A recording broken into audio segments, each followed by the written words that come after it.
Good morning, good morning. Good morning. Here we are, 9 o'clock on the West Coast, noon Eastern. This is Backchannel. I'm Anthony Davis. It's the Anthony Davis Show, as it says down there. Slightly new setup today. The studio's the same, but we've got a different lighting. And everything seems to have worked, Carla. Like, all of my planning seems to have worked. Carla's the producer. She's in London. It's brighter and it just works. I think I might have worked out how to do that now. It's taken me 2 months nearly just to work out how to get a webcam to work. You see, because I've never worked in the video medium before, like this. I've only really ever just worked with this. So sometimes, if you see me just talking like this and closing my eyes and thinking, it's because that's my default position. So this is a whole new thing for me. I'm really enjoying it. It's nice. I get to see you, you get to see me. Anyway, Backchannel is the only place you can listen to, watch, and chat with hosts of live shows right here on your device. And if you have an Echo Show device, then you can talk to it, you wake it up, then you say, and then your message. That comes through to me here. You can also message via the web chat facility at backchannel.tv. And if you've got YouTube, which is a new thing, I know you might not have, got that yet, but if you have access to YouTube, then you can look at the live stream there and comment on the comments section, and it all kind of aggregates, and I see all this info. So, it'd be great to chat, spend some time together, get to know each other as we spend the morning looking through the morning papers. Excuse me. I had a flu jab the other day, and it's actually kind of, my immune system has reacted. I never normally have to clear my throat, but the flu jab definitely gave me a little bit of internal influenza, not external influenza. I'm not contagious, don't worry about that. But there's definitely something, a little reaction, and that's good because you want to have an immune response. If you have no immune response, then it probably didn't work for you, or you already had those antibodies. But the fact that I had an immune response suggests to me that this actually was all good. It was all meant to be. So today we're going to look at the newspapers across the country, uncover some of the biggest and lesser-known stories. We're going to look at COVID pills. We're going to answer some commonly asked questions about the latest medication development, or even developments in medication. We'll unpack Joe Biden's virtual White House Summit for Democracy, which I just think was a joke. I just think the whole thing was a joke. And how a country that has a flawed democracy can attempt to lecture other countries on democracy is so short-sighted when he hasn't even got close to passing voting rights. We'll talk about it later. Yeah. He didn't mention China and Russia, incidentally. He didn't mention China and Russia. It's like, what are you going around the houses for, mate? And what I would have said if I were him, and I'm not him, there's about 107 years between us. But I would have said, America's democracy died on January 6th, and my job now is to rebuild it. But he didn't mention it. Pretended like everything was okay. I worry that Joe Biden thinks that it's still 1976. Like when he was a successful senator and the left and the right talked to each other. The guy brings spoons to a knife fight. And that's my concern, The Republicans will not pass anything that Biden puts forward. On principle, it's irrelevant if it's good for their constituents. It's all done on principle. The principle is own the libs, fight them to the death. Biden's like, we can do bipartisanship. He hasn't done any. The infrastructure bill, that's not bipartisanship. Infrastructure was supposed to be $3 billion. It ended up being $1 billion. That's not bipartisanship. That's compromise. So anyway, we'll see. I really feel like he needs to wake up because people are not happy with him right now. They're not happy, and I think I think he's a good, he has done good. The economy's booming, the stuff is good, but voting rights are actually more important than infrastructure, more important than climate and what was the other thing? Climate and social care. The next big bill they're trying to get through. Voting rights is more important than all of that stuff. Hi, Stacey. Good morning. Thank you for joining us on Backchannel. It's Friday morning. the start of a brand new week. I might move this light because it's kind of shining in my face and I don't know that I really need it. You know? Is that better? No. Where does one put a light these days? A little ring light. Is that still in my face? Yeah. I mean, maybe these glasses are just so completely reflective that the answer is just don't wear glasses, Anthony. You know? Maybe I should just get my eyes lasered just for Backchannel. These are non-reflective glasses, Carla. These are expensive non-reflective glasses, and all I can see is reflections. It's embarrassing. I don't know. I'll stick it somewhere. Don't answer that. Don't answer where I'm going to stick my ring light.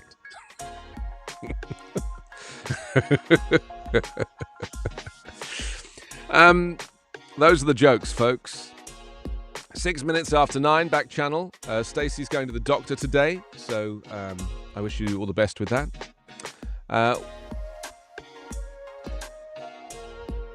That's true, actually. Yeah, Stacey, you need to say a little prayer for me at Bible class today, because maybe you could get my eyesight restored. You know, I think that's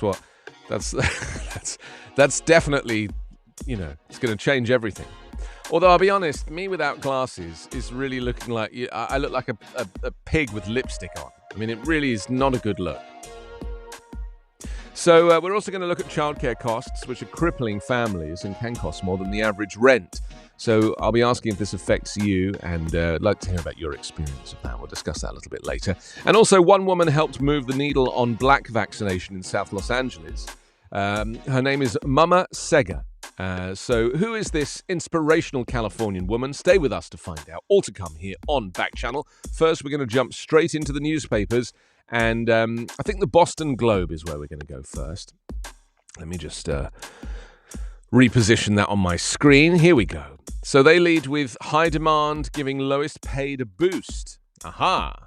It says, when one of Neil Abramson's best employees told him that she was looking for a job that paid more, he knew he couldn't afford to lose her. Her departure from his Leominster consignment store would have left him short-staffed, and her customer service experience and can-do attitude aren't easy to find. So, Abramson bumped up her wages by $2 an hour to $18, a leap he wouldn't have made in the past. Yes! Finally, right? With employers desperate to hire and hold on to workers, something is happening for those making the lowest wages that hasn't occurred in decades. Their earnings are climbing at a faster rate than those in more lucrative jobs. Abramson is paying his EC1 store's employees roughly $3 more an hour than he was 2 years ago, and now he offers a retirement plan.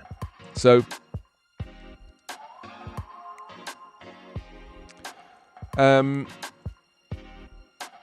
I don't know what kind of store that is.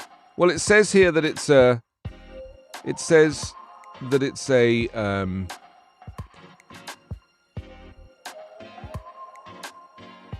it say? I don't know. I think I read it aloud, but I can't see what it is. Sorry? I don't know what it is. Anyway, we'll find out what kind of where she works.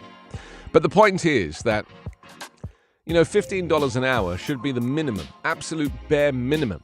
And there are people still working for $8, $9, $10 an hour. And it's not enough. Let's be honest, it's not enough. And it's the same in England.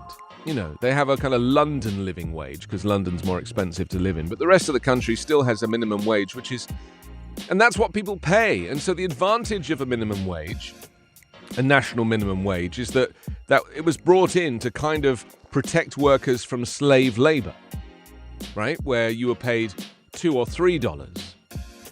And the problem is with the minimum wage is that it only goes up by inflation. And we have hyperinflation in other sectors, like housing. So you've got hyperinflation in terms of your rent, and yet you've just got regular inflation in terms of your income. So you still can't afford your rent. It's a little bit like when they build a development of houses and they say, we're going to put a percentage of those will be affordable houses for like key workers. Well, they're completely unaffordable. This is the point. It's like what is affordable to one person is completely unaffordable to somebody else. And a nurse, certainly in England, cannot afford even an affordable house, a house that has been subsidized by other housing in the building. It's just beggars belief that people think that it's possible to kind of, work on such a low wage and still afford to live, let alone have a family. And we'll talk about childcare a bit later because, of course, that all folds into this entire conversation. Short of drivers, T-Trim's bus service. It says the nationwide labour shortage is now coming to a bus stop near you. Hamstrung by a severe worker shortage, the MBTA announced service cuts on Tuesday that will take effect later this month on some bus lines. Can't get the drivers. And then COVID pills will help, but is the headline also here on the front of the Boston Globe, and we'll talk about COVID pills in a bit more detail later. It says the first prescription pills to beat COVID-19 at home are expected to become available within weeks and will likely work against the worrisome Omicron variant, infectious disease specialists say. But they warn that the drugs come with a significant drawback and shouldn't be considered a substitute for vaccines.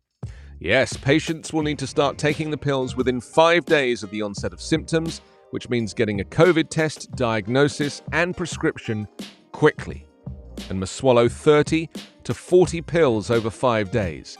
What? They were calling it a COVID pill, weren't they? They were calling it a COVID pill, not COVID 40 pills over 5 days. That's like 7 or 8 pills a day. Anyway, it says, as a clinician seeing patients, I want more tools in my toolbox, said Dr. Lindsay Baden, an infectious disease expert at Brigham and Women's Hospital, who chaired an independent panel of scientists that recently narrowly recommended that the Food and Drug Administration authorize the first drug for emergency use. The new potential treatments would help prevent early COVID cases from progressing, she said. But they're incremental, they're not a panacea. I mean, look, it's early days, isn't it, right? It is early days. So the first pill is called molnupiravir, and it's an antiviral medication made by Merck, and an FDA advisory panel voted 13 to 10 on November 30 to endorse its use. She voted with a majority, but opponents said they were unsure whether the drug's benefits outweighed its risks. Yeah, I don't know. I mean, I guess that, try anything. The problem is some people live so far away from hospital that pills are a solution for home treatment, right?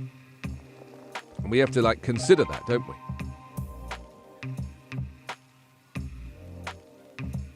Expanded Medicaid sought for new mothers. The Biden administration is making a major push to expand Medicaid coverage for new mothers from 2 months to a full year in an effort to address a shocking reality. The United States has the highest rate of pregnancy-related deaths of any industrialized nation. It says starting in the spring, states have the option to expand Medicaid postpartum benefits over the next 5 years as part of the American Rescue Plan enacted in March. Money for further expansion is included in the Democrats' other big legislative priority, the Social Safety Net and Climate Change Bill known as Build Back Better.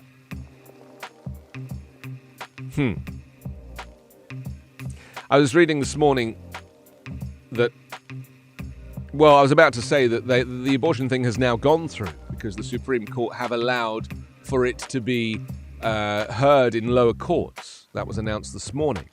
So, of course it's going to go, the abortion ban's going to happen. Of course it is. Because you have a majority conservative Supreme Court.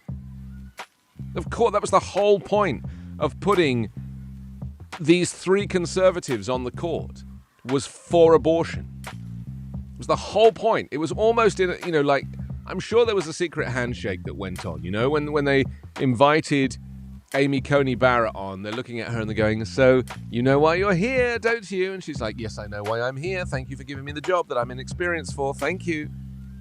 And it was the same with Brett Kavanaugh, who likes beer.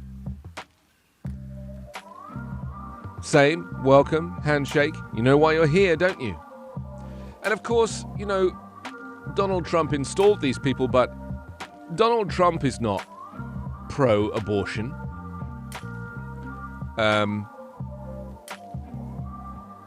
Sorry, he's not anti-abortion. Donald Trump personally is not anti-abortion. I'm sure he's paid for a gazillion abortions. The point is that he is a populist and he will do whatever it takes to get people to like him. And he knows that in this evangelical Christian voting audience, that is the most salient point. So therefore, that's the route that he takes. I know. He was very much a Democrat, contributed to Hillary Clinton famously. I mean, he and there's that interview where he says, if I was ever going to run for president, I'd probably run for the Republican Party because those voters are, the most gullible. Do you remember that interview that he gave? And I was like, wow, even that does not sway people, They're just like, well, that's who he is. We like his frankness. We like his... And it's very important that we continue to talk about Donald Trump because he's coming back and his effect on America will last forever. The effect of his negligence will last forever. The damage is already done. The genie is already out of the bottle. It's like, it's done now. And so let's say he didn't return as president. The damage is still done.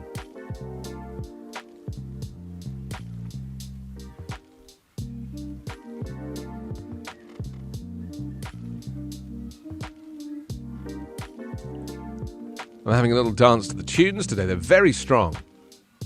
It's 16 after 9. This is Backchannel. I'm Anthony Davis.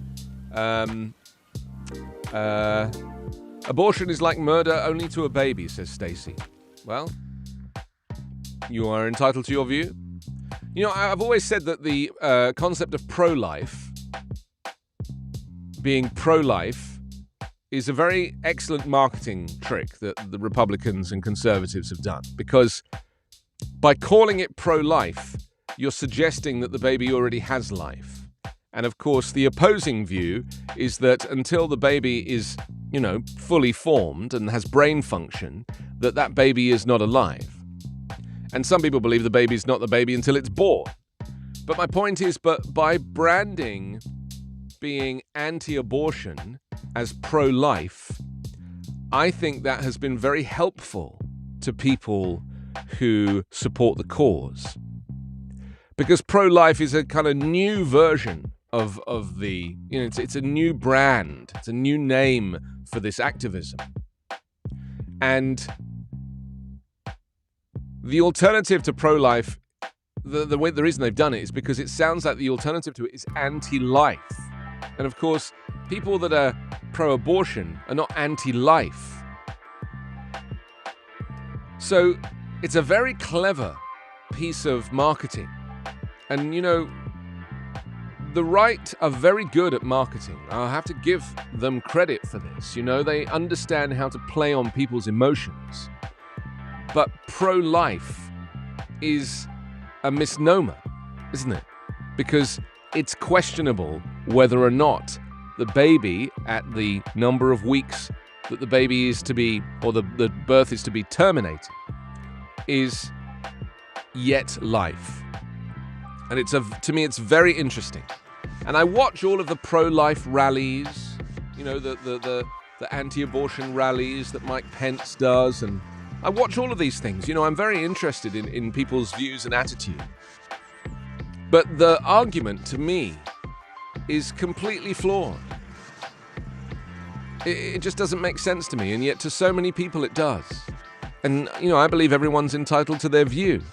But, if you've had a pregnancy in your life that has been problematic, as I have, and you've had to terminate a pregnancy because for health reasons, because the baby is unwell or isn't going to survive, you'll know full well that termination is essential. It's essential. And yet, by giving it this brand pro-life, you have to ask yourself, well, what kind of life? In my case, I was told that the baby wouldn't survive for more than a few weeks outside of the womb. So, I mean, Stacey says she learned it in the Bible. Well, this is this is the problem, isn't it? When we are using the Bible to reference, the Bible doesn't reference all of the controversies of modern life.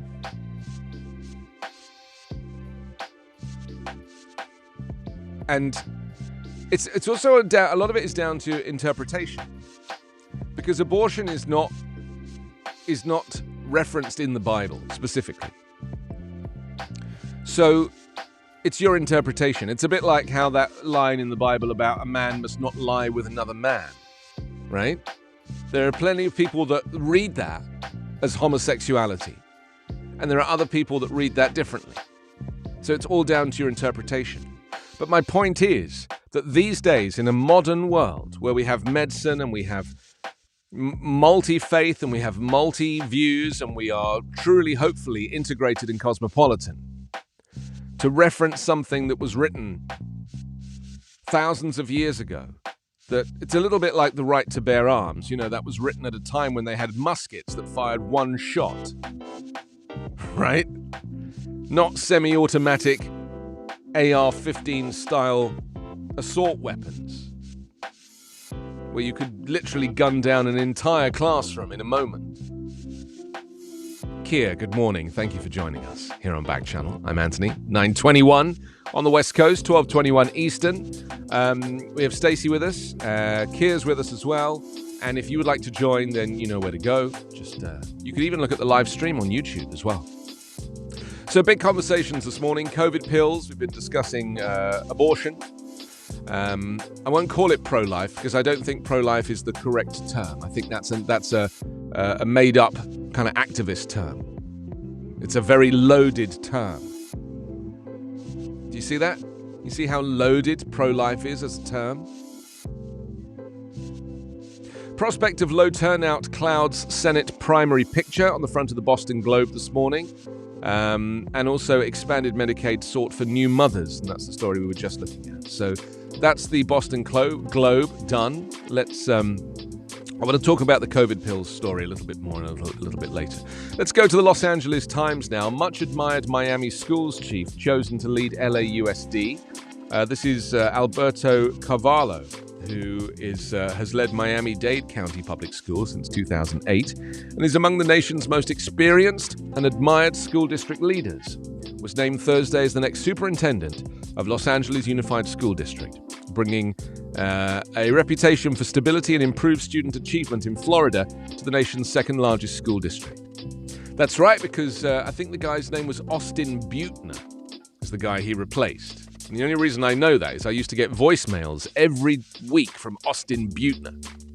They would send out these pre-recorded voicemails. Hello, this is Austin Butner. And he would talk about the school, my kid's school. And so that's how you get to know the superintendent of the LAUSD. That's how you get to know who your superintendent is. And to anybody British who might be listening to this, they'll be like, what is all of this? What does any of this mean? This has no equivalent in the UK. There is no equivalent. There might be you have an education minister that sits in the cabinet, but outside of that, in terms of like boroughs and districts, you don't know who's running these things. I don't think anyone's running these things. I think the schools just run themselves, basically. The Los Angeles Board of Education unanimously approved his selection on Thursday morning, a high-stakes decision at a pivotal moment for the school district, which is undertaking a monumental pandemic recovery effort for its 450,000 students. In coming to LA, he moves from heading the fourth largest K-12 public school system to take on one of the highest profile and most challenging posts in public education. He'll jump into a school system in which many students have long struggled to achieve and were further set back academically and emotionally by the COVID-19 pandemic. I'm interested, though, because, of course, to me, everything has a political angle. If he's coming from Florida, which is, has very different attitudes to the West Coast and certainly to California, which is a very progressive sanctuary state, how is he going to handle these things? And also, as far as I was aware, I don't know anything about Alberto, but I recognize that Florida famously had a terrible school system. Education in Florida was terrible and is terrible. Now, I might be wrong. I mean, they say that Florida saw improvements, but to me, it was still terrible. So they bring in a terrible guy over here? I mean, I don't know. I'm just speculating, and I shouldn't, because that's not really my game. My game is to go on the facts. But it's just something I don't know much about. But I would have thought that they've done their due diligence. So I will put my trust in these people. Virus fuels another deadly trend. It says jump in traffic deaths blamed on recklessness in reaction to pandemic. What? Really? Really?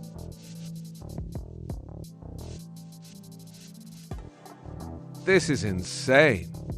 Is it that people are also not used to driving? You know, they've been stuck indoors for so long, and when they get out on the road, they just want to put their foot down and just be like, let's just go for it. You know, what's the worst that could happen? I could get coronavirus and die. And so they put them pedal to the metal. It says one possibility was that stressed out Americans were releasing their anxieties on the wide open roads. Fatal accidents would decline in 2021 when traffic returned. That was what his guess was, this researcher at the non-profit National Safety Council. He said, we didn't know what was happening. The latest evidence suggests that after decades of safety gains, the pandemic has made US drivers more reckless, more likely to speed, drink or use drugs, and leave their seatbelts unbuckled. Who now, these days, would get into a car and not wear a seatbelt? My dad, who is now dead, but my dad never wore a seatbelt, ever. Not once did my dad wear a seatbelt. And it was very frustrating to me. And he claimed he didn't do it because he was claustrophobic. And he found a dodgy doctor to write him a letter to say he didn't have to wear a seatbelt because he was claustrophobic. Have you ever heard so much garbage in all your life? And I wouldn't have minded, but my dad had had a really bad accident when he was younger. He went through the windscreen of his car and he claimed through the windscreen of a bank, although it's hard to know because my dad did like to tell a story, an embellished story. But you would have thought after having a road traffic accident, you might want to wear your seatbelt all the time after that, but no, never wore one. Setting a terrible example to me, I actually completely, I rebelled, I wear 3 seatbelts now.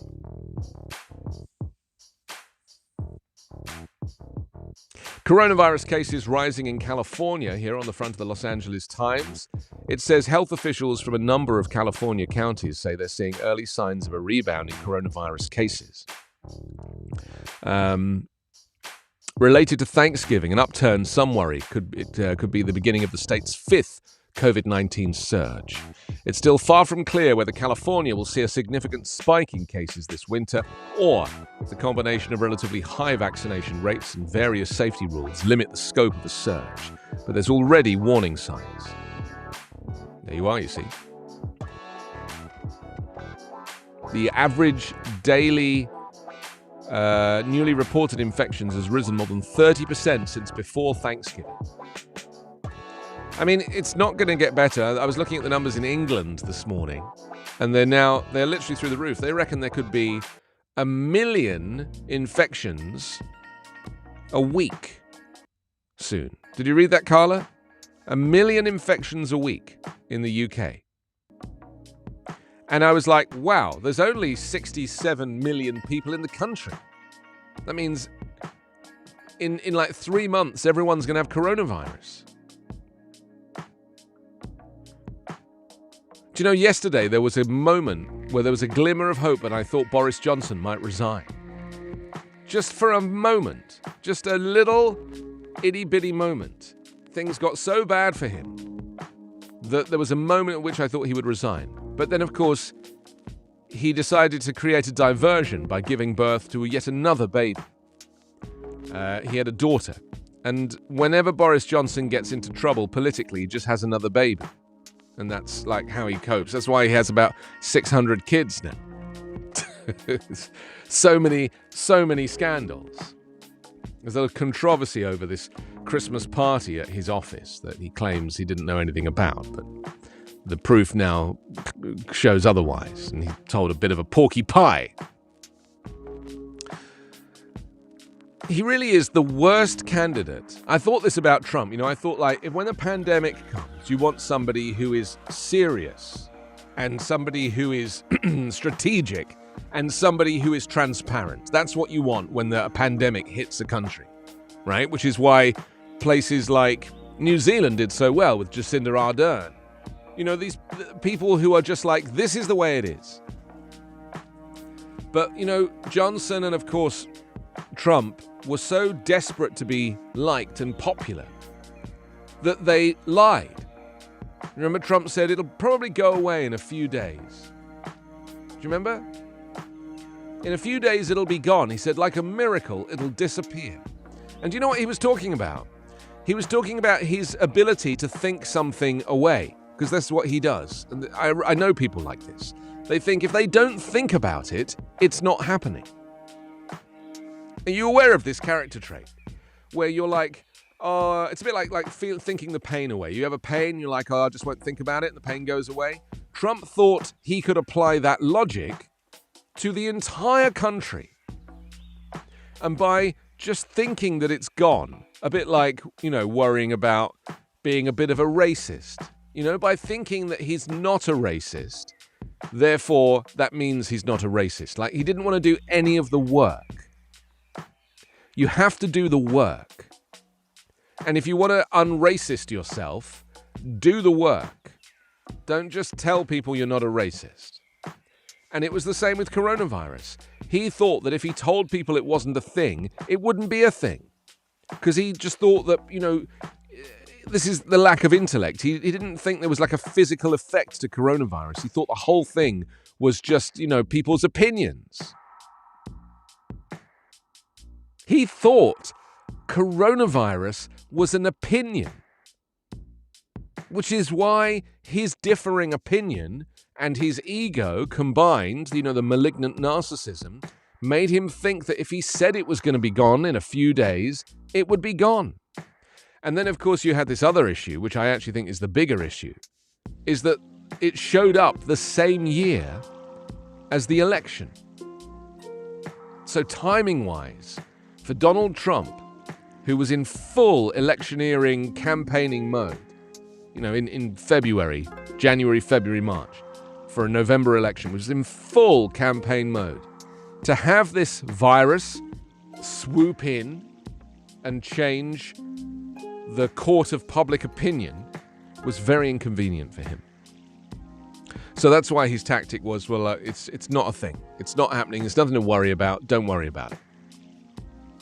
Let's get back on with the business in hand, which is getting me re-elected. I mean, he was actually campaigning from the moment he got elected. Do you remember? He actually was doing rallies the week after he was elected. They were like celebratory rallies.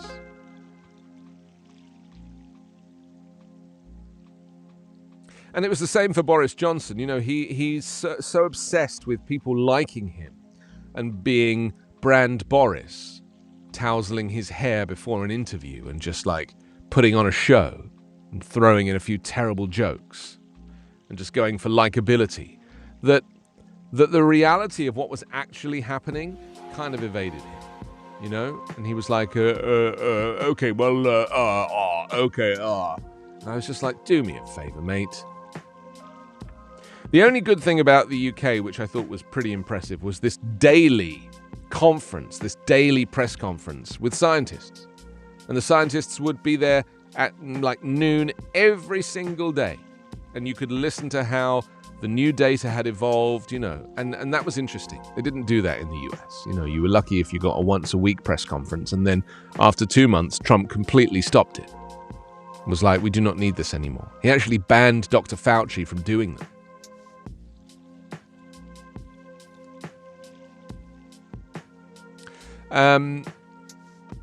Anything else on the front of the LA Times? Oh, yeah, there's a photograph of Elizabeth Dole attending a service on Thursday honoring her late husband, Bob Dole, the former Senate leader and GOP presidential contender, who was a giant of our history, President Biden said in an overhead photograph of the coffin lying in state in the Capitol building. Okay, let's jump on to the next newspaper. We're going to move to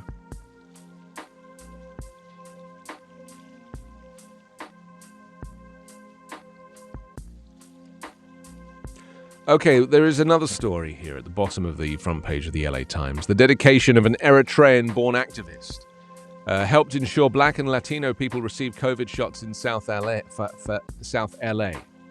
And it says she was so determined to recruit people to her first COVID-19 vaccination clinic, she put her personal cell phone number on the event flyer. And when the day finally arrived, she seemed in constant motion, bouncing from station to station, attending to volunteers. Oh, she sounds amazing. She's a community activist from Eritrea and worked with LA mayors. She's helped at least 3,000 people get vaccinated. So we're going to talk about that and that story a little bit later. It's very interesting. Stacey's asking for the San Antonio Express. You will get there, Stacey. We'll get there. I know you have to go, but thank you. We've been too busy talking about Have Sega, this amazing woman. Chicago Tribune. Let's jump on that one next, and then we can go to the San Antonio Express in just a second. Let me just make this work because it's all going into different windows. So many windows. If you're watching on YouTube, by the way, you can join me there. You can just use the comment section to comment, or you can go to backchannel.tv. And you can comment on Backchannel TV. It's like a chat facility. I'm Anthony Davis. It's the Anthony Davis Show, and we're here between 9 and 11 weekdays Pacific, and also 12 and 2 Eastern weekdays. It's actually the same show, same times, just time zones that make it sound like I'm working double time. But I'm not.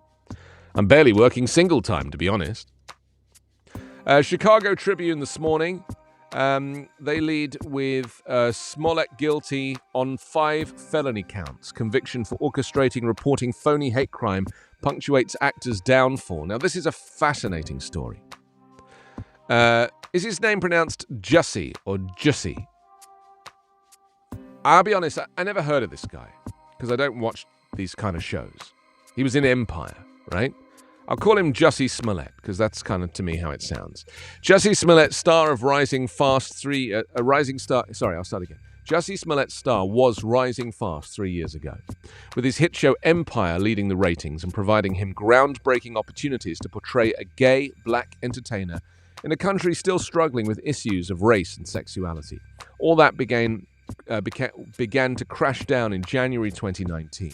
When he reported he was the victim of a racist and homophobic attack on a frigid night in downtown Chicago, only to be charged with making the whole thing up.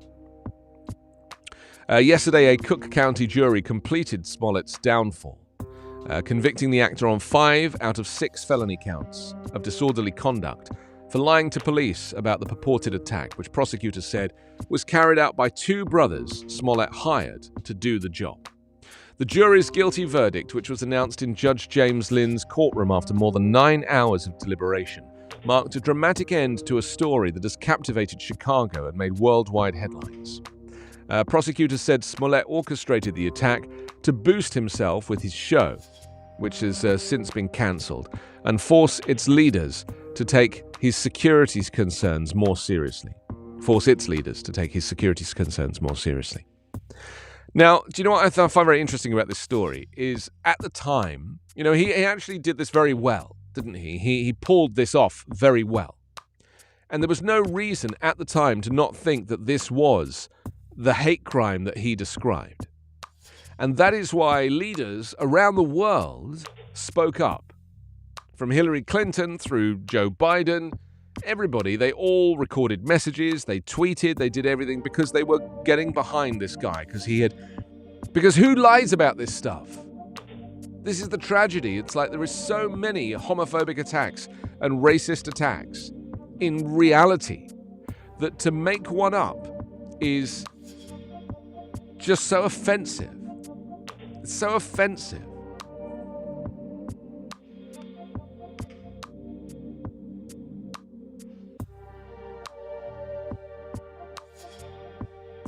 Oh, I see. He was asked if he had any alcohol or mental health problems, and he said no. So listen, the interesting angle on this story for me is something that I discovered yesterday, because yesterday I watched all of the right-wing media news channels, and I thought there just used to be like 1 or 2. There's like 6 or 7 now, like news channels that are fully devoted to right-wing propaganda. There's one called Blaze, Newsmax, OAN, Fox News, the American Voice, and another one. I watched them all. I've channel hopped and I watched them all. And do you know how they were describing this story? Do you know how this story is being reported in right-wing media? That Biden pushed this story. That Biden tweeted about this, 2 years ago.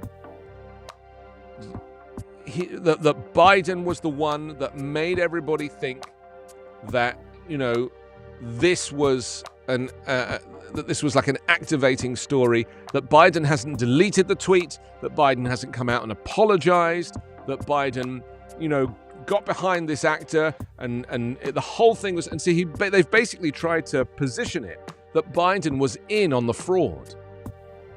That Hillary Clinton, who also at the time did a message, was in on the fraud. That all of these liberals were in on this fraud. And they knew, and yet they still tweeted about it because they're trying to claim that all white people are racist and homophobic. That's how it was being presented on all of these channels. And I just thought to myself, it's very important that we all expose it. I mean, I don't get to vote in America, so I'm not a, political person when it comes to the ballot box.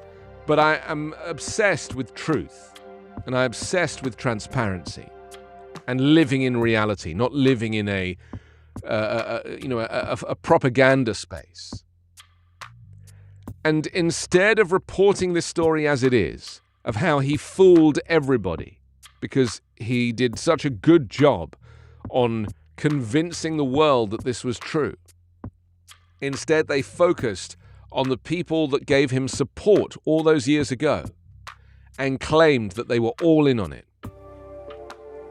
And I was like, it just blew my mind that this is what people are watching. And it wasn't just on one channel. It was on 6 TV news stations.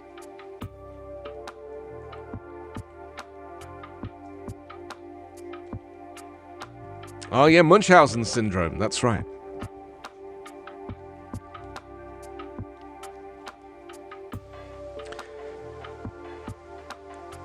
I mean, I'll be honest, I haven't read much about this case because I tend not to read too much stuff that only affects one person. The news that interests me is the news that affects millions. And to me, this story really only affects him. But of course, there's a knock-on effect. And I don't really care much for actors in shows who are well paid. I think they should be able to look after themselves, I care more about people that are underpaid and doing regular jobs. So I don't even know this guy. And I wouldn't be able to pick him out in an identity parade because I just don't watch Empire. I just don't know who he is. But he was found guilty on charges of faking and reporting a hate crime on himself. There we are. Also on the front of the Chicago Tribune this morning, Biden sounds a global alarm. Yeah, this is the hypocrisy that I wanted to talk about. President Joe Biden sounded an alarm about a global slide among democratic institutions on Thursday as he convened the White House's first virtual summit for democracy. He called for world leaders to lock arms to strengthen democracies and demonstrate their worth in a changing world. He called it a critical moment for fellow leaders to redouble their efforts to bolster democracies. In making the case for action, he noted his own battle to win passage of voting rights legislation at home and alluded to challenges to America's democratic institutions and traditions. Will says we don't need people faking attacks like that when there's plenty actually going on. Yeah, I know. Will, you're so right. I mean, this is the modern world, isn't it? With the communications and social media, people can basically do anything. I mean, nothing needs to be real. Nothing needs to be real. Everything could be virtual. Everything. Anyway, back to Joe Biden and democracy.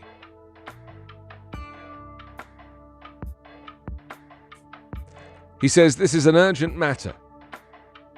The data we're seeing is largely pointing in the wrong direction, he said. Yeah, tell me about it. I actually think, I don't think of democracy being broken in America as a warning. I actually think it already happened. It's now about rebuilding it to bring it back, but it's already gone. Build back better should be the phrase he uses for the democracy, not for infrastructure. And one last thing I'd say on this, because we're going to talk about it a little bit later, is that on Twitter, when he started doing this summit and the live stream was happening, the official live stream, I looked at it on Twitter, and do you know how many people were watching it as the President of the United States was doing it? Do you know how many people were watching the official live stream as he was doing it? 27. 27 viewers. And it just occurred to me that, nobody cares. Democracy doesn't have much value in America because people have never known a time when they didn't have it. And so if you don't remember a time when you didn't have it, you just take it for granted. And I do think that's part of the problem here, isn't it? Anyway, let's move on. Anything else on the front of the Chicago Tribune this morning? Dark money curbed in judicial races in Illinois. Okay, and weights increase for public transit. CTA ridership plummeted to a fraction of its normal levels during the COVID-19 pandemic. The transit agency touted its level of service, writing in a budget recommendation made in public in October that it was the only major U.S. transit agency that did not reduce or cut back on service. But the agency ran far fewer of its scheduled train trips on some lines during the pandemic than it did in the early months of 2020. So there we go, that's the Tribune. Let's see what else we have here. Oh, Stacey, you're in luck. The San Antonio Express News. Many troops late on shots, it says. A Pentagon deadline for Air National Guard personnel to get their coronavirus shots expired last week. But in the month leading up to it, hundreds of airmen in the Texas Guard had not complied, and their leaders suggest it was optional. It's not optional. Air Force guidance on how to deal with personnel who are not vaccinated, released on Wednesday, said they will be discharged from the service if they don't have an exemption. The Texas Guard is the largest of 54 Guard organizations in the U.S. Its spokesman have refused to provide vaccination statistics, initially saying federal health privacy law forbids it, and later saying they would release the numbers after a summer deadline for Army soldiers. The deadline for airmen was December 2nd. I mean, I said this before, and I'll say it again. I do think it's interesting, the number of kind of anti-vaxxers who work in the armed forces or the military service or the police force. It's very interesting to me that people who are drawn to doing a job that involves carrying a weapon and chasing baddies are the same people that are against being vaccinated. And I'm sure there are studies being done about this, but it's just very interesting to me that all of these police federation, police unions, they're all fighting these vaccine mandates, claiming that they won't be mandated, that they want their freedom, and yet they're working for organizations that are the opposite of freedom, where you arrest people and you put them in state penitentiaries. It's interesting, isn't it? That, there is definitely a correlation here. I'd be very interested to see what the study says, when I'm sure there are studies being done about this.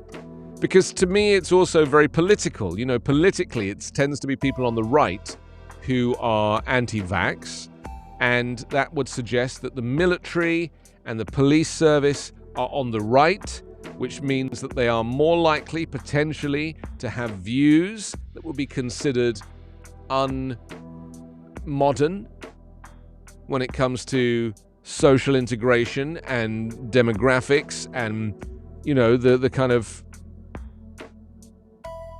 Because the people that kill black people are often white and wearing a police uniform. This is a thing. Police brutality. And so, is there a connection is my question. I'm just asking. I don't have the facts, but it just is interesting to me that the percentages are that there are more people, and it's crazy because like police are working on the front line. They're probably coming into coronavirus more than anybody else, and yet they don't want to be vaccinated. To me, that suggests a very deep political view about owning the libs, not wanting to do what the liberals suggest. And maybe they are exposed to the kind of news that is telling them that to be vaccinated is to be a snowflake. It's just a thought. Okay, let's move on. Loads to get through. Anything else on the front of the San Antonio Express news? US allowing COVID-19 boosters for some teens. That's interesting. Health authorities expanding the nation's booster campaign.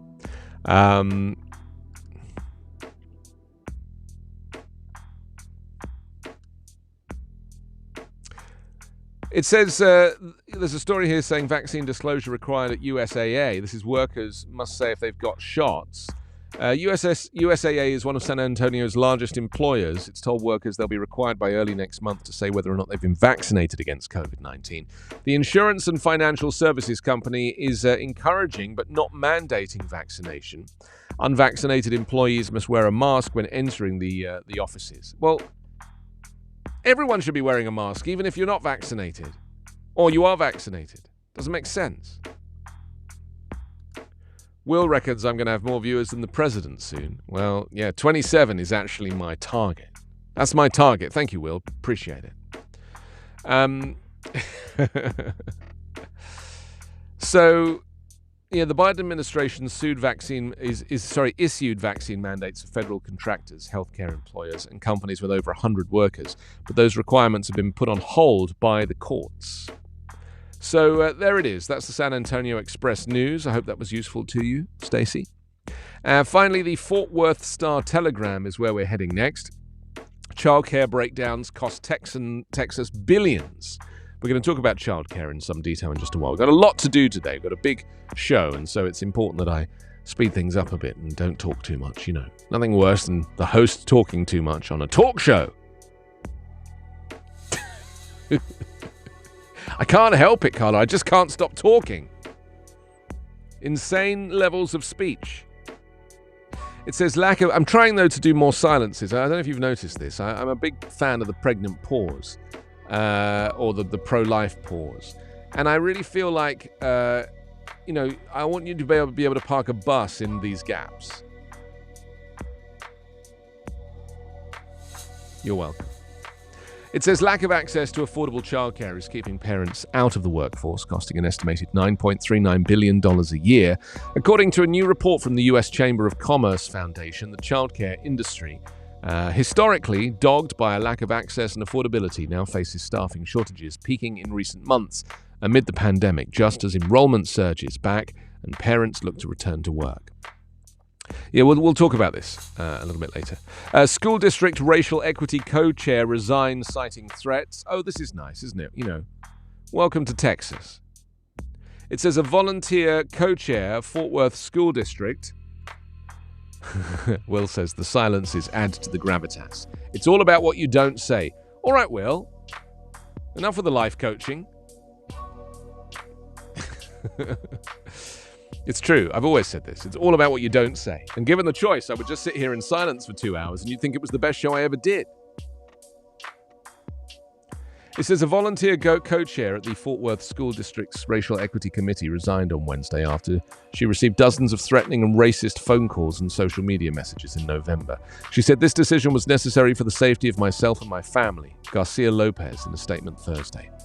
But equally important, it was necessary to safeguard the vital work of ensuring racial equity in FWISD. Excuse me. The messages followed a report by Fox News that Norma Garcia Lopez doxed or revealed the identifying information of at least one Fort Worth parent out of several who filed a lawsuit against the school district over its mask mandate this summer. You see, this is the thing that gets me about the right-wing news media, this kind of concept of retribution. You know, I really feel like it's going to become like warfare, like civil warfare.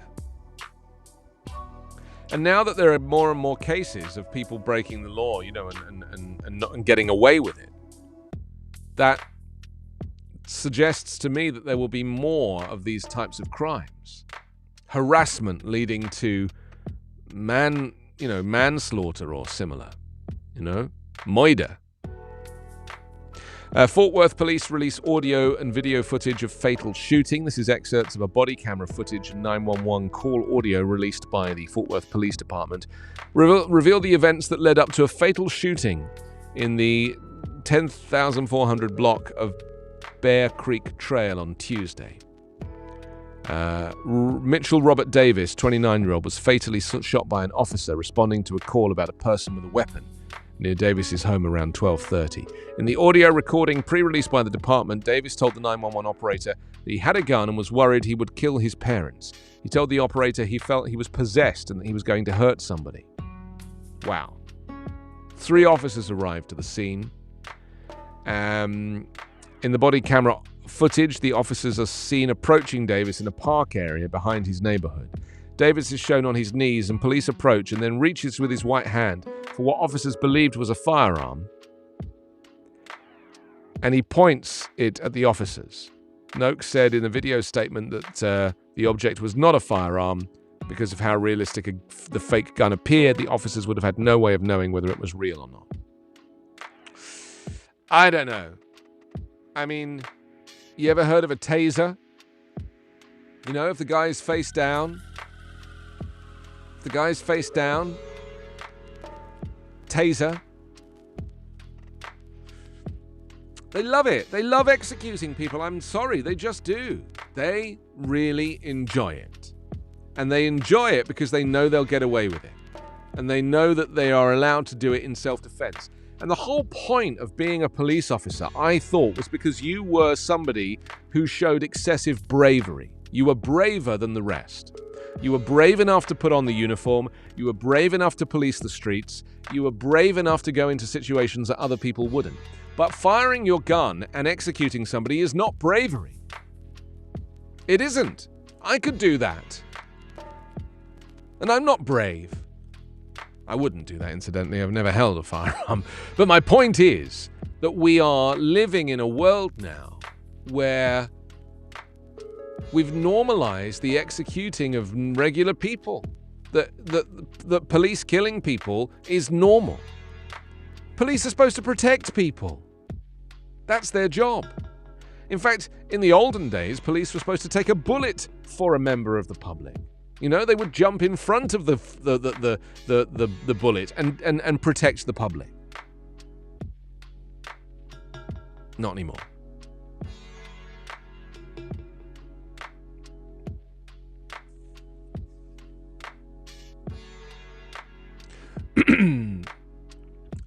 Excuse me. So listen. We're gonna listen to the latest edition of the US News Update. It's the daily podcast, 2-minute long podcast that I do. That's about the news. And then we'll come back and we'll take a look at the Miami Herald, and then we'll start talking about some of these stories in more detail. That's what's going to happen. So here it comes. The US. It's Friday, December 10. From the Volley Network, this is your daily US News Update. I'm Anthony Davis. The Democratic-controlled U.S. House of Representatives on Thursday passed a sweeping government oversight bill aimed at reining in the powers of the presidency, but the measure faces little chance of passing the narrowly divided Senate. The Protecting Our Democracy Act would limit the president's pardon powers and strengthen oversight of other government functions, which supporters said were intended to address weaknesses that Republican former President Trump exploited during his 4 years in office. Republicans dismissed the bill, which passed in a nearly party-line vote of 220 to 208, as an attack on Trump. The bill would address many of the vulnerabilities that the last 4 years exposed, Representative Adam Schiff, a co-sponsor of the bill, said at a news conference after its passage. He said that Trump's actions, including pardons of supporters, illustrated that the need for stronger guardrails is greater than ever. The bill will now head to the Senate, where it's expected to surpass the chamber's 60-vote threshold to move forward. Meanwhile, New York's Attorney General is seeking to question former President Trump under oath as part of the state's civil fraud investigation of his namesake business. The Attorney General, Letitia James, wants Trump to sit for a January 7 deposition as she probes whether the Trump Organization manipulated the valuations of its real estate properties. Meanwhile, the U.S. Senate on Thursday passed and sent to President Joe Biden the first of two bills needed to raise the federal government's $28.9 trillion debt limit and avert an unprecedented government shutdown.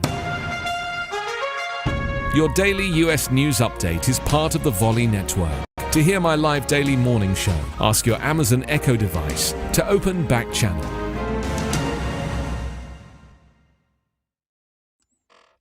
Welcome back. I'm back. You're back. That was the US news update. You can download that wherever you get your podcasts. And wonderful. Oh, by the way, I'm going to be changing all of this to grey in the next couple of days. All this yellow is going to be grey.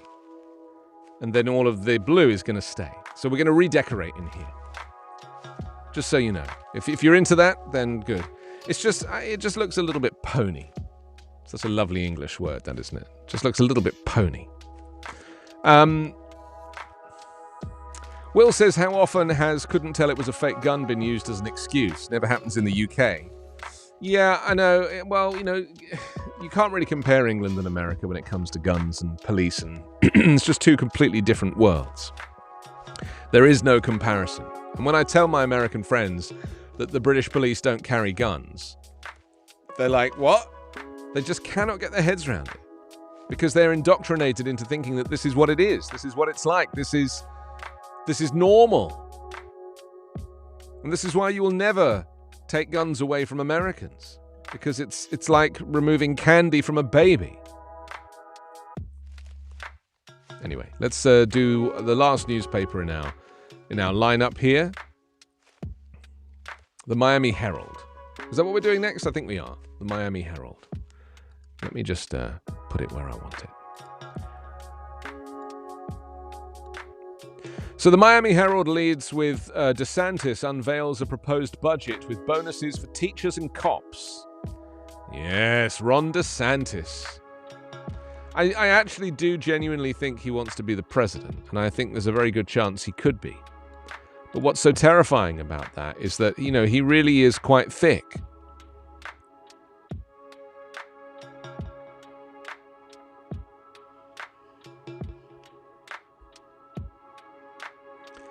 Yeah, he kind of copies Trump's rhythm, doesn't he? His pentameter. He kind of has stolen this whole, building up the jeopardy and trying to make it, and simplifying the delivery. But, the thing they have in common, Trump and DeSantis, is they're both thick. They don't have an intellect. But it proves that you don't really need to have an intellect to apply these right-wing policies. Because they're actually very simple to apply, aren't they? Hey, Sue, thank you for joining us in Pennsylvania. Dropped in for a second. Just for a second. Nice to know that you're with us. And if you are nearby and you would like to drop in, then just drop in on your Echo Show device. You can wake it up, introduce yourself. It'll ask you where you're from. You ask it to open Backchannel, and then the rest will take care of itself. Easy peasy. So, Ron DeSantis, it says, flush with booming tax revenues and billions in federal cash. Governor Ron DeSantis on Thursday unveiled a proposed $99.7 billion budget. Why not just make it $100 billion? Why not just make it $100 billion? $99.7 billion budget for the state's next fiscal year that includes $1,000 bonuses for teachers and police and millions to combat illegal immigration and election fraud. Unbelievable. Calling it the Freedom First budget, to echo DeSantis' re-election slogan, his proposed budget includes nearly $1 billion for the environment and no tuition increases for state colleges and universities. Hello, Harper. Thank you for joining us, Harper. Nice to know you're listening. Harper is such a wonderfully British name. Harper? It reminds me of like a black and white movie where there's a crime and Harper's the investigator. Any news, Harper? Well, sir, as it happens, there is. Florida is clicking in on all cylinders when it comes to the economy, DeSantis said during a morning news conference in Tallahassee. This is a really strong picture of a state that's performing. See page 2A. Oh. So annoying. I mean, it's very interesting, this, isn't it? That this guy is like weaponizing all of these conservative policies, like election policies, like weaponizing them. So he's paying all this money for election fraud, to fight election fraud, and yet there was no election fraud. Do you see what I mean? It's like, it's been proven that there was no election fraud. $20 million in funding to continue to secure and strengthen elections at the state and local level, including vital funding for cybersecurity and infrastructure. $7 million to secure, improve and strengthen elections-related systems across our state, $10 million to upgrade and modernize Florida's voting registration system, $1 million to provide supervisors of elections with a network monitoring solution that actively monitors threats or suspicious activity. You know what that means, don't you? They call them poll watchers. They're conservatives who are allowed to come in and watch the count, and if at any point they think anything dodgy is happening, they can say. Needs $1 million for that. $2 million to upgrade and modernize the campaign finance database used by candidates and the public to ensure accessibility, accountability, and transparency. They love using that word transparency, don't they? $15.6 million to preserve Florida historical resources. There you are. I wonder how they come to these figures.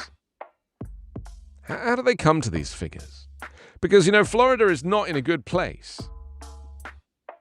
And yet, they talk about it like it's this wonderful state. I think it's because they have like a Disney World there. You know? I think any state that has a Disney in it is kind of exempt from the ills of society.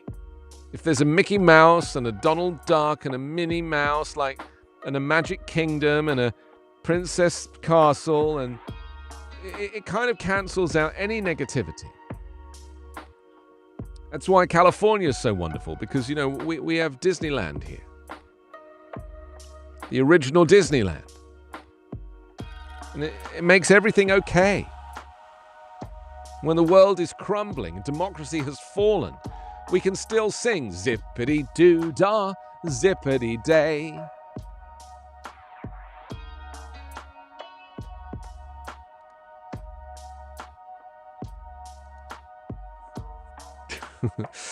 There's a very interesting story about Ron DeSantis' army. You know that I mentioned the other day that he'd announced that he was basically going to have his own personal National Guard that didn't answer to the federal government for Florida. That he claimed he would be able to like wheel out if there was an emergency. You know, he referred to like a flooding or fire or weather emergency. But what he's really doing is he's having a military-style group. And these people are not like the military. These are regular people. Regular people. Anyway, I'll read you the article. It says, as governor of Florida, Ron DeSantis is understandably big on gators. He had a gator logo, along with the words, "Don't Tread on Florida," stenciled onto a sign he unveiled in October when calling for a special session of the legislature to counter federal COVID-19 vaccine mandates. Because, of course, he loves a bit of COVID. And his office had that gator's twin on another sign with the words, "Let us alone," affixed to the podium at a National Guard armory in Pensacola on Thursday. The staging was completed with a huge American flag and a dozen National Guardsmen who stood at attention as DeSantis entered. At ease, he quietly told them. Really? Oh my goodness, this is where the governor becomes the dictator. The soldiers immediately obeyed, as they are under his command unless nationalized by presidential order. He was there to announce increased funding for the Florida National Guard. But he also made known a plan to revive a state military unit whose uniforms will say Florida rather than U.S. Army, like those worn by the soldiers who stood at ease behind him And as he took to the podium, no matter what the president might want, the Florida State Guard will only answer to the governor, meaning DeSantis. Call it Ron's army, they say. The Florida State Guard will act as a civilian volunteer force that will have the ability to assist the National Guard in state-specific emergencies. Now, let's just go back a sentence, shall we? A civilian volunteer force. So that basically means they're going to give camouflage uniforms to normal people and give them guns. Huge guns.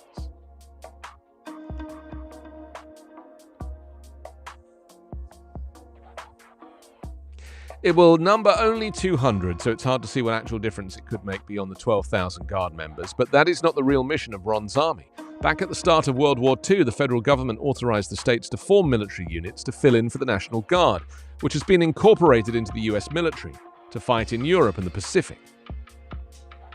The Florida Guard was formed in 1941. Its motto, "Let us alone," invoked fealty to Florida, not to America, even though this was a time that called for national unity against a common enemy.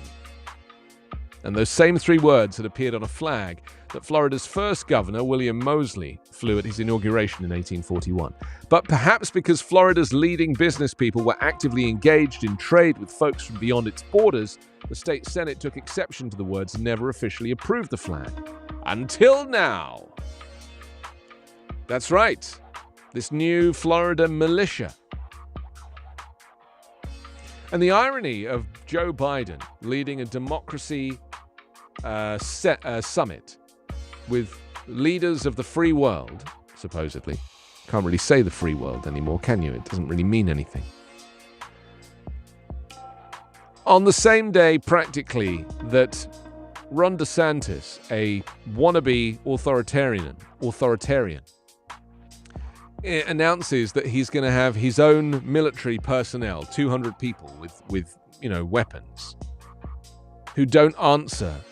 Because, you see, I've predicted this civil war for a long time, this second civil war. And it's already happening. Currently, it's a war of words. It's currently a war of social media. It's currently a war of news channels. Currently a war of protesters. It's currently a war of police versus public or black versus white. The war is currently on. But that war is going to become warfare. Because currently it's a virtual war, like a Cold War. But invariably, Cold War leads to boots on the ground. And my fear, and I'm not tempting fate, touch wood, is that all of these military forces, these militia, that the likes of Ron DeSantis, who are militarizing, giving people, because it's, the moment you give somebody a uniform, it changes them. The moment you give somebody a big gun, it changes them. It's a little bit like a cameraman. I used to think this about cameramen, or women. Years ago, like a news camera was huge. They used to call it like an ENG camera, electronic news gathering. Huge, big thing. Be on the shoulder. It gave you access to anywhere. The big camera gave you access to anywhere. It meant that people weren't going to mess with you because your camera was so huge. And invariably, they'd be more likely to let you through or to the front line of a protest or to film something for the news because the camera was so big. And it's very similar to putting a uniform on a regular person. It suddenly gives them status, gives them strength, gives them power, gives them authority. And so people react differently. It's a bit like why doctors wear white coats. It's to separate them from everybody else, the educated from the uneducated, or in this case, the militarized from the civilian. And so we're living in a world now where the likes of Ron DeSantis, who is a very dangerous individual, partly because he has no intellect. And the problem is when you take somebody with no intellect and you give them a position of power, they become very dangerous. Because they simplify everything. They have no concept of consequences. And that's what happened with Trump. The guy had no intellect. But because in America we measure people by their financial success, we seem to think that if somebody is rich, that they must be clever. We put them on a pedestal. So DeSantis stands on a pedestal, literally a podium, with this emblem on the front, "Hurrah for Florida, let us alone." And yet he is no different to the dictators of years gone by. To me, I see him as a really dangerous person, but because he's fat and fluffy, people seem to think that he's harmless.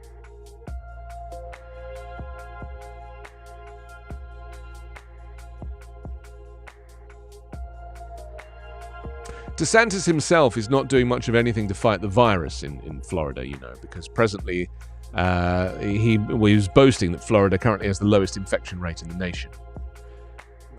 As of yesterday, it had racked up the third highest number of infections, 3,730,395. So it also had the third highest number of deaths, 52,647 deaths from COVID in Florida, and yet he is fighting mask mandates in the courts. And he's responded to that body count more than 4 times Florida's losses during the Civil War by hiring as his Surgeon General this guy. This is what's so terrifying about it. He's like, the people that he has around him are so unqualified. And I think this is, and Trump did the same, and it's 2 reasons. One, they can't get good people to work for them. Good people will not work for these crazies. But secondly, by having people working for them who are unskilled or inexperienced, gives more status to the dictator, to the authoritarian character at the top, means that they're not going to question him. So you put people in positions of authority who don't know what they're doing. And that is a tactic of the autocratic regime. Give people these great responsibilities, and yet make sure that you don't want them to think. Don't have these people as thinkers, just have these people as doers to carry out your requests, and have people that don't have the intellect to fight back or question things, And that's what Trump thought was going to happen with Mike Pence on the day of the election, on the day of the certification. Alex, good morning. What's up? Lee, Harper, Boney, Stu, Guerin, Keir, Stacey. Good morning, everybody. Thank you for joining us. So, Ron DeSantis clearly did not decide to revive the state guard in response to a new variant that complicates a continuing national emergency that has left 786,000 Americans dead and hundreds of thousands more disabled. He told the crowd at the Armory yesterday that Biden should also essentially do nothing, not even something so simple as restricting air travel. He said, "I think all it's going to do is cause a lot of problems. I don't think that they should be imposing any mandates on air travel or any of the things they've done. I think it's not been anything that's really made much of a difference. I think it's inconvenienced a lot of people. I think it's crimped the willingness of people to travel." All that raises the question of what DeSantis intends to do with something so small as Ron's army. Not for nothing were "Let Us Alone" and the gator affixed to the podium. Not for nothing were the gator's twin "Don't Tread on Florida" on those signs. The real mission, it says, of Ron's army is to appeal to that state before nation sentiment, along with the individual before feds feeling that fills the MAGA base. Ron's army sure looks like it's part of a long-term DeSantis plan to become the commander-in-chief of the whole country. And at that prospect, nobody should be at ease. It's a good piece. This is the reality now, isn't it? That these characters are cropping up all around these red states. These autocratic characters who don't care for science and they don't care for facts. And they just want to ply their own narrative for their people. And the tragedy is that it doesn't benefit their people. They just want to stick it to the libs. I'm telling you, we're going to end up with a country where the only people that live in red states are Republicans, and the only people that live in blue states are Democrats. There will be this migration of people. And do you know what will happen once that has happened? That's how war begins. That's how virtual warfare, there'll be like a fight at the border. There'll be a clash of people, like we see in old war movies where they come over the hill, the cavalry. And they'll try and take the state, the red state will try and take the blue state by force. Do you think that's where it'll end up? Or will they just live in harmony, Because they love walls as well, these people. So they'll end up building border walls around their states so that Democrats can't get in. It sounds extreme, but, to me, this is like the natural trajectory of the way it's going. The way that division has caused this total, you don't even get Republicans and Democrats having cups of tea together anymore, let alone coffee. I mean, my racist landlord is literally the only person I talk to that I know who is Republican, and he won't engage with me. All he wants to do is tell me that I've drunk the Kool-Aid. But I would love for him to come and sit down with me for 2 or 3 hours and just talk about, because you see, my theory is that if you talk to anybody at length, in detail, about their views, you'll find invariably that they have more democratic views than right-wing views. Because I think that the right-wing view is built of anger and propaganda, and it actually does not fulfill those kind of internal sentiments about caring for your fellow man, love thy neighbor, all of these things that actually we do hold dear to our hearts. I don't think everybody is racist and aggressive, but I feel that the branding has attracted certain types of people to certain political parties. The Democrats don't have any branding, but the right has loads of branding, and I think it's very attractive because it's marketing, it's business, fundraising. But fundamentally, I think we're all good. We're all born good. And that kind of goes back to the pro-life debate. You brand anti-abortion as pro-life, and suddenly it takes on a whole new meaning.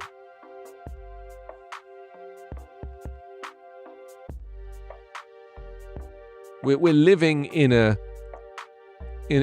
world where we are led by social media, the sharing of links, the sharing of stories, but we're living in an echo chamber of untruth because there's no way to verify any of this stuff.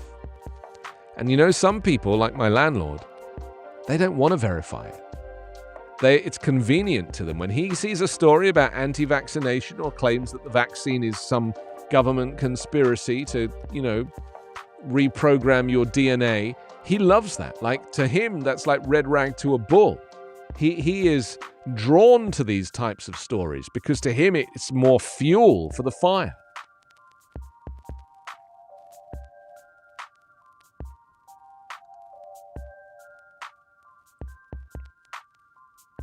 Okay, let's jump straight back into our running order and see where we're at. Time's getting on, and we're about 30 minutes behind. So thank you for the talk about Ron DeSantis. I just want to remind you that Volley has a growing list of shows, including Haley and Allison Live, waking you up in the morning with lots of laughs and their 1-star cinema review, or Live Every Day with Liv Harrison, live from Texas, celebrating the little things in life with plenty of coffee. And also the charming and funny Hal Rudnick, whose program Your Pal Hal directly follows this show at 11 a.m. I watched Your Pal Hal for 2 hours yesterday. Watched the whole thing. This is my dedication to the cause. Let's look at the COVID-19 pill, because this is something I mentioned earlier, and it really is one of these huge advances in medicine, that they've come up with an antiviral drug so quickly that could potentially help you, provided you can ingest enough of them. And maybe someone who's planning to try this new COVID pill, or maybe they have a fear of needles, or somebody who doesn't want to get the jab and thinks that they'd rather get sick and get the pill. I mean, I don't see the pill as a replacement for the jab. To me, the shot is the protectant. The COVID pill is if you get COVID, it's not a It's not a protectant drug. You don't take the pill if you don't have COVID. You have to take it at the first symptoms of COVID. So over the past year, discussions, sometimes heated ones, about ending the COVID-19 pandemic have largely focused on the availability, effectiveness, and safety of vaccines. But in early October, Merck, the pharmaceutical company, reported on a promising new drug that could be given as a pill in the early days of COVID-19 symptoms to prevent severe disease. Many hailed the new drug as a potential game changer. Excuse me, something's repeating on me. I think it might be oatmeal. Certainly tastes like it. It certainly has the potential to be a really important advance, says Albert Shaw, the Yale Medicine infectious diseases specialist. Other COVID-19 treatments, such as remdesivir or monoclonal antibodies against the SARS-CoV-2 virus causing COVID-19, are given intravenously. This is a pill your physician could write a prescription for that you could pick up at a drugstore and take it home.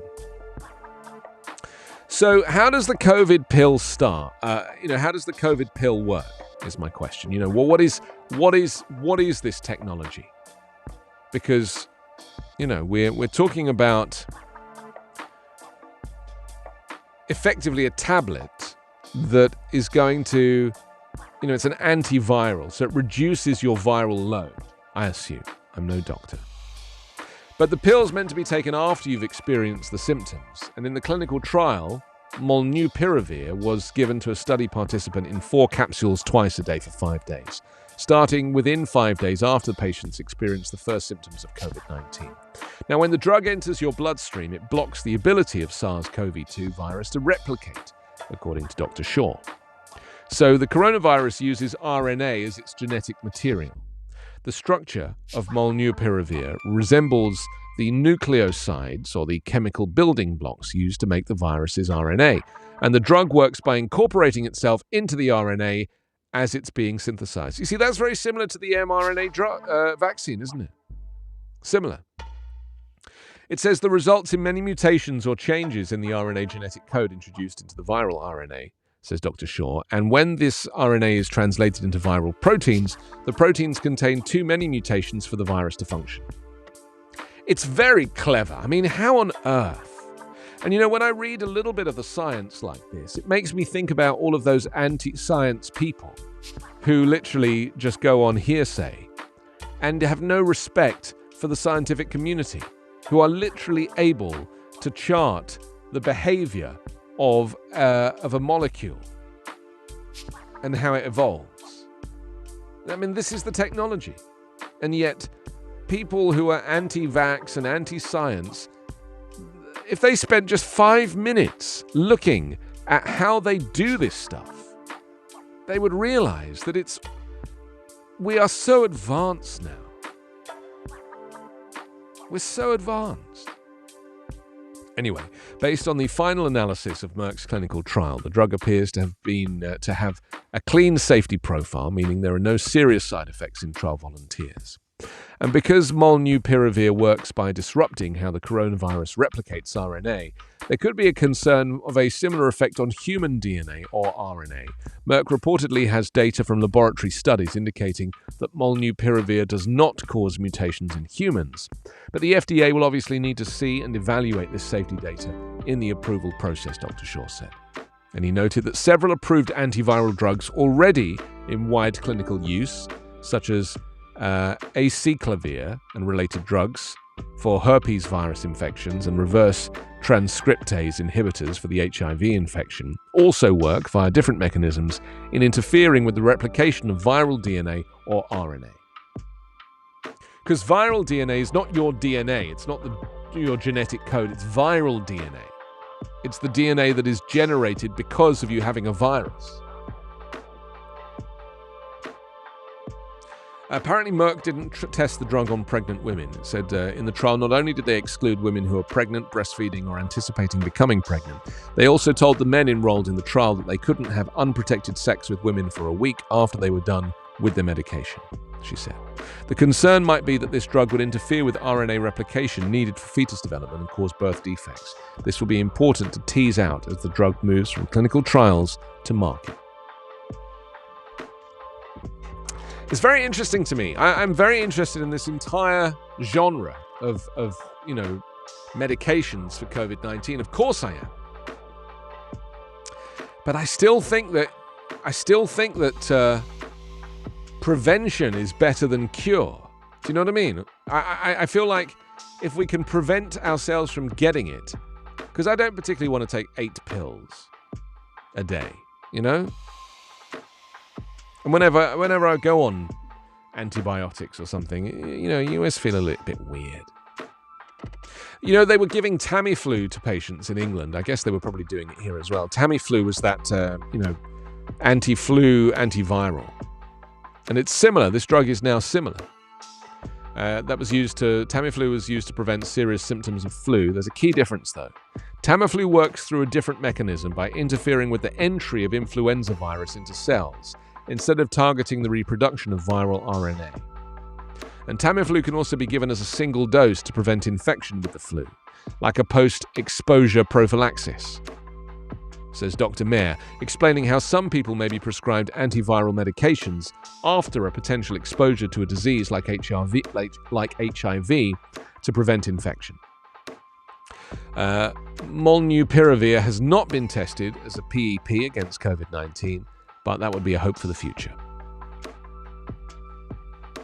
So there we go. I mean, look, this is all about what happens if you get COVID, and you could be vaccinated and have a breakthrough infection and then get COVID, and then maybe you would be, likely to want to take Molnupiravir. But the thing is, we need multiple ways of approaching this, don't we? Like, there's no one-size-fits-all solution. We literally need to have pills and drugs and preventatives and vaccines. Like, we need a multi-pronged approach to this. It's the only way. Sorry, Carla, what were you saying to me?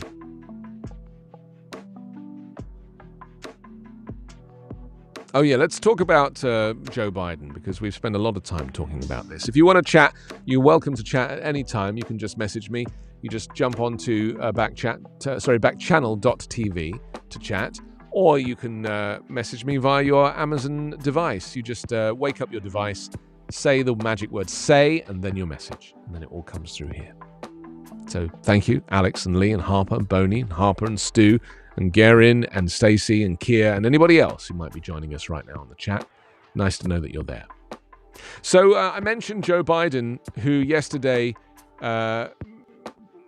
expressed alarm at a backward slide of democracy around the globe, calling on fellow world leaders to work with him to bolster democratic institutions, as his administration grows increasingly concerned about China and Russia's push for global influence. Biden's comments to more than 100 leaders at the White House's first virtual summit for democracy came as they pointed to a host of challenges confronting democracies, including corruption, inequality, and limitations on press freedom. I can hear a really loud airplane here, and I don't think you can hear it. It's so clever. This box is so soundproofed. I can hear it, but you can't, because, you soundproof the box so that the microphone can't hear it. The microphone can't hear anything when I do that. Interesting, isn't it? He said, will we allow the backward slide of rights and democracy to continue unchecked? Or will we together have a vision and courage to once more lead the march of human progress and human freedom forward?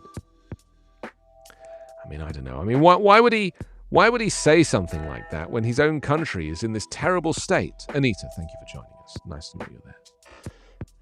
From Michigan. He didn't mention Russia or China by name, but he has repeatedly made a case that the US and like-minded allies need to show the world that democracies are far better vehicle for societies than autocracies. It's a central tenet of Biden's foreign policy outlook that he vowed would be more outward-looking than his predecessor, Trump's America First approach. I don't agree with any of this. Trump's America First approach was nothing to do with democracy. It was nothing to do with autocracy. That was about trade. That was about like making things, hiring people from America, and being like an inward-looking nation, looking after itself first. That wasn't to do with the vote. To me, democracy is all about the vote and voting rights and the freedom of the vote and the freedom of the press and the ability to report on the vote. And I don't think Trump cares for any of that stuff. But it says Biden underscored that even long-established democracies like the United States haven't been immune to the strains. And he called the moment an inflection point in history. Yeah, that's the understatement of the century, Joe Biden. 70 million people don't believe you are the legitimate president. That's the reality. Do you think Biden knows this stuff? I really hope he does. I really hope he knows that half the country are like, he's not my president. Local elected officials are resigning at an alarming rate amid confrontations with angry voices at school board meetings, elections offices, and town halls. States are passing laws to limit access to the ballot, making it more difficult for Americans to vote.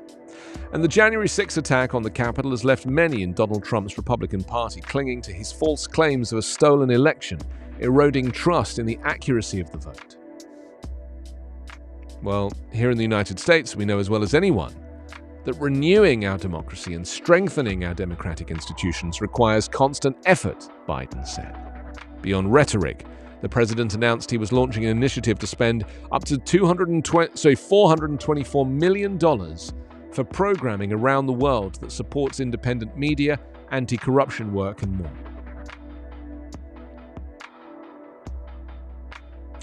Wrong time, Joe Biden. Wrong time to make this announcement. It's embarrassing. To me, it's completely embarrassing because there is no democracy in the United States right now when half the voters think that Biden is not the president. But, I actually think Joe Biden has become institutionalized in Washington. And this happens with a lot of people in D.C. They live and work and grow up in this environment that is all politics. And it's all like, D.C. is not even a state. That they don't get a sense there of what people are going through and how it feels to be unemployed. I mean, Washington, D.C. itself does not have the unemployment problems and the destruction that we've seen across much of America.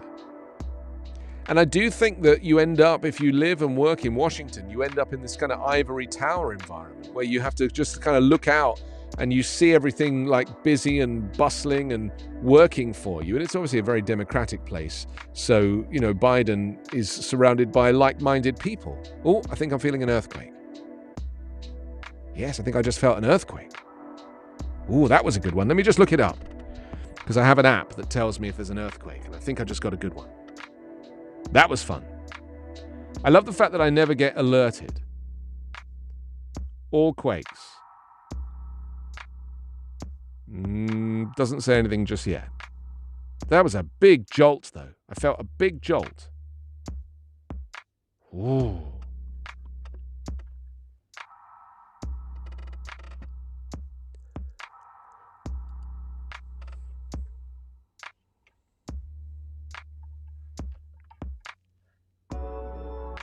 Let's look at some of these, this detail here. It says there's an ironic tension at the heart of President Joe Biden's foreign policy. The president has said, I think we're in a contest, not with China per se, but a contest with autocratic governments around the world, as to whether or not democracies can compete with them in the rapidly changing 21st century.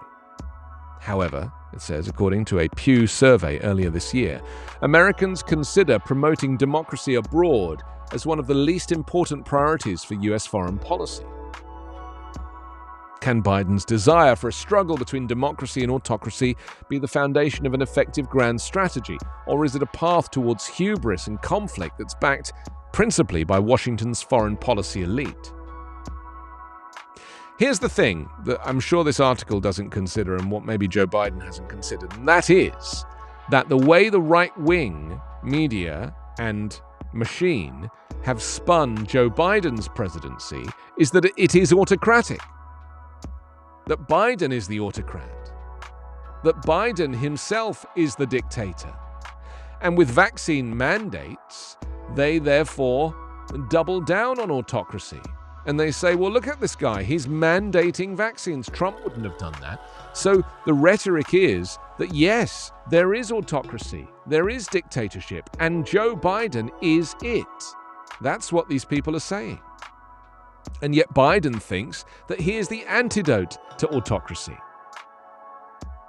And can you see how confusing this is? Because of social media and because of right-wing press and television, where you are living in this goldfish bowl of propaganda, that you will end up just thinking that Biden is actually the one who stole the election.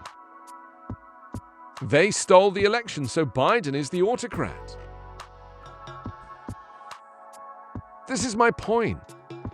You can never extinguish the noise. The noise is constant. And Biden seems to think that Trump is the problem. But the problem is not Trump. The problem is the noise. And anybody can be labeled the autocrat if there's enough noise, if there's enough retweets and likes and thumbs up and hashtags. Anybody can be made the baddie. And so who's to say that, Biden is the solution? Because in my mind, Biden is the right man at the right time.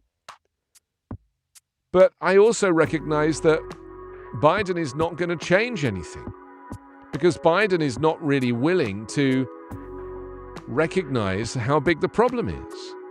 And when you live in Washington and you work in Washington and all you see is Washington, you just see this machine. On his recent trip to participate in the G7, NATO and EU meetings, Biden put democracy front and center.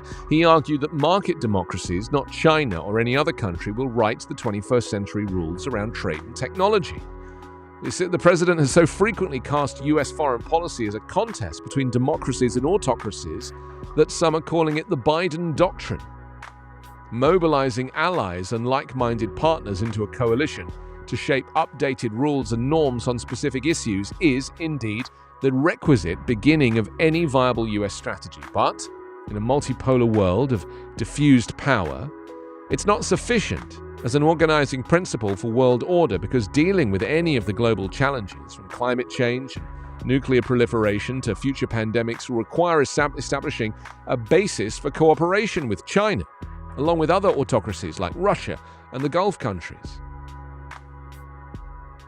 But we're still left with this fundamental problem. Who is the goodie and who is the baddie? And if you're living in an echo chamber of noise, your perspective is such that Biden is the modern-day Hitler, that he is the baddie. He's opening the borders. He's allowing all of these criminals to come into the country. That in itself will be repurposed and broadcast as being autocratic, when of course those of us that care for democracy recognize that that is celebrating freedom, giving people the right to seek asylum. But it depends on what side of the fence you are, because asylum, by definition, is seen by the right as bad. It's not seen as good. So it depends on who you are fundamentally. Asylum is bad. Vaccine mandates are bad. These are all terrible, autocratic things that are going to ruin the country, already have ruined the country. I mean, the economy is doing very well. Ron Klein, who is the chief of staff in the White House, yesterday put out a very silly video, which I didn't appreciate. But it was him with a what do they call those? Like an easel with paper on it. He had like I forget what they call those things. Chart. Flip chart. Yeah, flip chart. I'm so not analog anymore. In my head, I'm thinking overhead projector, PowerPoint presentation. No, it was a flip chart. And they basically, made this little 1-minute video of talking about how good the economy is. Because I can imagine the meeting, with Jen Psaki and Ron Klein and the president. They're like, the economy is doing really well. And yet the right-wing media are putting out this propaganda that the economy is tanking. So how do we fix that? And Ron's like, well, why don't I just do a chart? And we'll put it out as a video and it'll go viral. He's the wrong man for the job. They needed to employ like Leonardo DiCaprio to do it. He actually did do a tweet yesterday about freedom and democracy, because he's a very big activist and he has like millions of followers. But the point is that we are living now in a world where so much of this media can be distorted. I mean, for example, earlier in this show, when I said vaccine mandates are bad, asylum is bad, right? As to describe how the right is demonstrating this, they would clip that section of this show of me saying that asylum is bad, vaccine mandates are bad. They would clip that section, not the bit that precedes it, not the bit that comes after it, and they would put it out and be like, Anthony says that vaccine mandates are bad.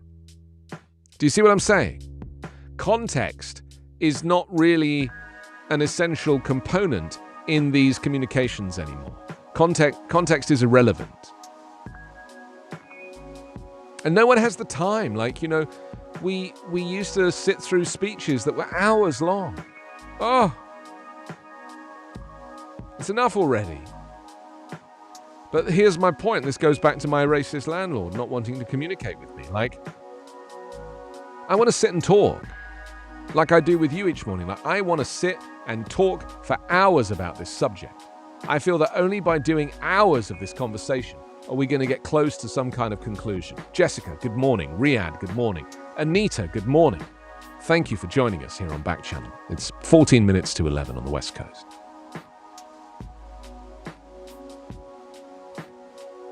Morning, Riyadh.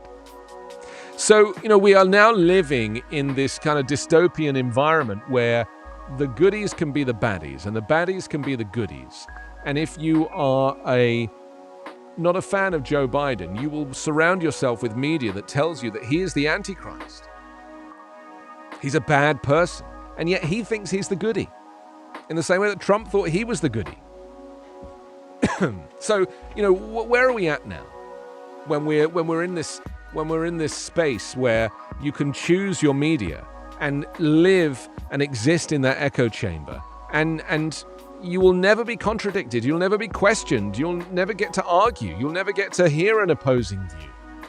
And that's why my landlord, who has completely the opposite views to me, is not prepared to engage. He doesn't want to engage because he likes where he is. He enjoys the space that he exists within.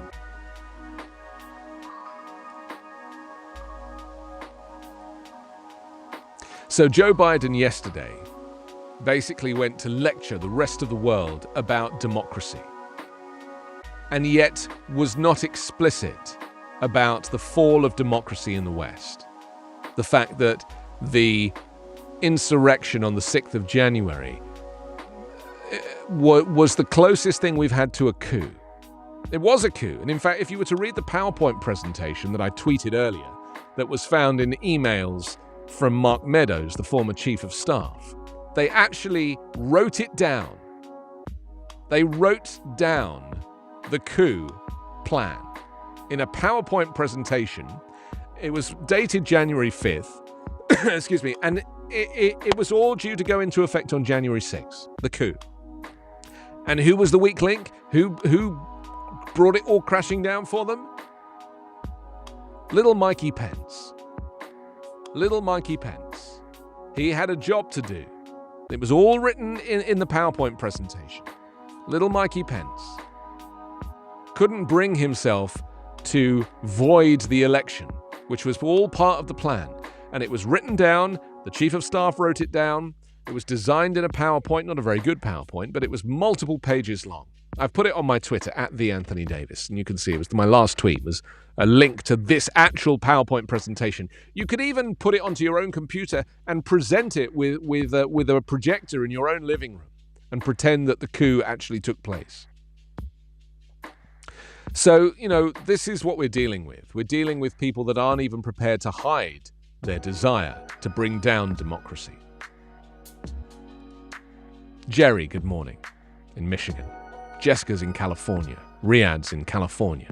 Anita is with us as well. Alex, Lee, Harper, Boney, Sue, Garin as well. Kia, Stacey had to leave. I don't think we're going to get time to talk about childcare costs, really, are we? But we could mention this amazing woman who... it's kind of exciting. She calls herself Mama Sega, right? Her first name is Hav Sega. And she's a pharmacist and a community member here in California. And she has produced a model for vaccination outreach. She's amazing. She's from Eritrea. Eritrea is not enjoying a very peaceful time right now. It's really struggling in Africa. Anyway, she was so determined to recruit people to her first COVID-19 vaccination clinic, she put her personal cell phone number on the event flyer.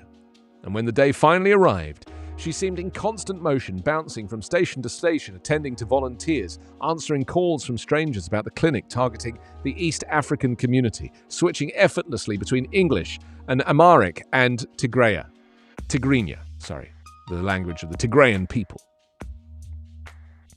She was like the white rabbit in Alice's Adventures in Wonderland, but on time and minus the dithering. And at the March event in Kedron Community Health Center in South Los Angeles, she would appear in one place in her crisp white lab coat and with her huge purse on her shoulder, and then suddenly reappear in another, apparently. 1 minute she was sitting with an Eritrean elder, the next she was helping arrange a plate of bagels for volunteers and participants. Blink and you'd miss her taking photos with Dr. Jerry P. Abraham, Kedron's director of vaccines, or sitting with the recently vaccinated to be sure none suffered side effects. "Are you feeling okay, honey?" she'd ask in her unique accent, a mix of the 5 tongues that she's mastered. Once certain each person was fine, she'd disappear off to her next stop. She might be considered a busybody in any other context, a meddler, too interested in the lives of others, but she meddles for good. The Eritrean immigrant, pharmacist, and concerned community member channels her curiosity and frenetic energy into things that matter, like global pandemics. It makes her not just an organizer, but an especially effective one.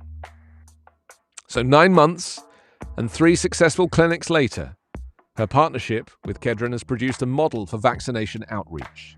Targeted pop-up clinics hosted in familiar spaces and promoted and staffed by familiar faces using culturally relevant methods. She's aided the vaccination of thousands and is lionized at Kedron, where she is called Mama Sega. She's been given that mantra of the mama. It's amazing. And the thing is, we don't hear enough about these people, but there's a lot of them. Immigrants, especially who don't have English as a first language, they tend to be denigrated by people first, And the reality is that they're working away, beavering away in their own communities, helping people. And so this woman, Hav Sega, she, the fact that she can speak 5 languages should suggest to you that you're dealing with somebody who is superhuman. She says she's dedicated to make sure Eritreans, Ethiopians, and all other black and brown people get vaccinated. And that is, of course, a huge issue because that social group have been hesitant to get vaccinated. A minimum of 3,000 people have been vaccinated thanks to her efforts. Her latest project is a talk show on YouTube called Appetizer, covering community issues, including COVID-19 news. There you are. Listen, that's all from me today. I've really enjoyed our chats. It's been really nice to hang out. I'm very grateful to you for your time and for spending the morning with Backchannel. To Jerry and Jessica, Riyadh, Anita, Alex, Lee, Harper, Boney, Harper, Sue. I said Harper twice there, but I like Harper because he's from England. Garin as well, Kia and Stacey was with us earlier but had to go and have a bath. Thanks for spending your morning with the Anthony Davis Show. I'll be back tomorrow. No, not tomorrow. It's Friday today, isn't it? I'll be back on Monday at 9 a.m. Pacific, noon Eastern.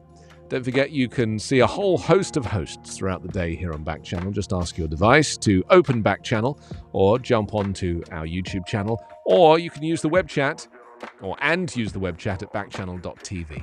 I'll see you on Monday. Have a nice weekend. Bye for now. Your pal Hal.